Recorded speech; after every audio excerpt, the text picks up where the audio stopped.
Buonasera e ben ritrovati con l'informazione flash di newsicilia.it. Accessi più rapidi e percorsi assistenziali dedicati nei pronto soccorso siciliani per i pazienti affetti da emofilia.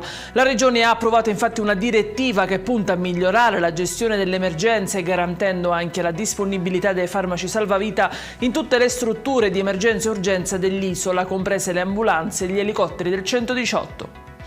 La Polizia di Stato ha sequestrato nei giorni scorsi un borsone stracolmo di droga in un'area della zona di Vaccarizzo. L'intervento è stato effettuato dai poliziotti grazie alla segnalazione di un cittadino che ha permesso di trovare 20 kg di marijuana.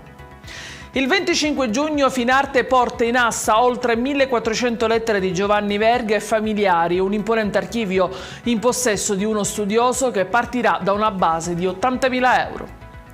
Lo storico Passiaturi di via 6 aprile a Catania finisce al centro di una polemica. A sollevare il caso è stato l'avvocato Giuseppe Lipera, che con un esposto indirizzato alla Soprintendenza per i beni culturali e ambientali di Catania e per conoscenza anche alla Procura ha denunciato che la realizzazione di una pista ciclabile avrebbe alterato uno dei posti simbolo della memoria collettiva cittadina.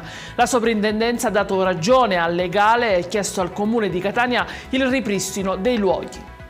In chiusura il meteo con l'arrivo di un weekend di fuoco in Sicilia. A partire da domani infatti si potranno raggiungere picchi di 37 gradi con il rischio di incendi. Ed è tutto per queste edizioni. Vi ricordo come sempre che i dettagli su queste notizie e molte altre li trovate sul nostro sito e sui nostri canali social. Grazie per averci seguito e a domani con nuovi aggiornamenti.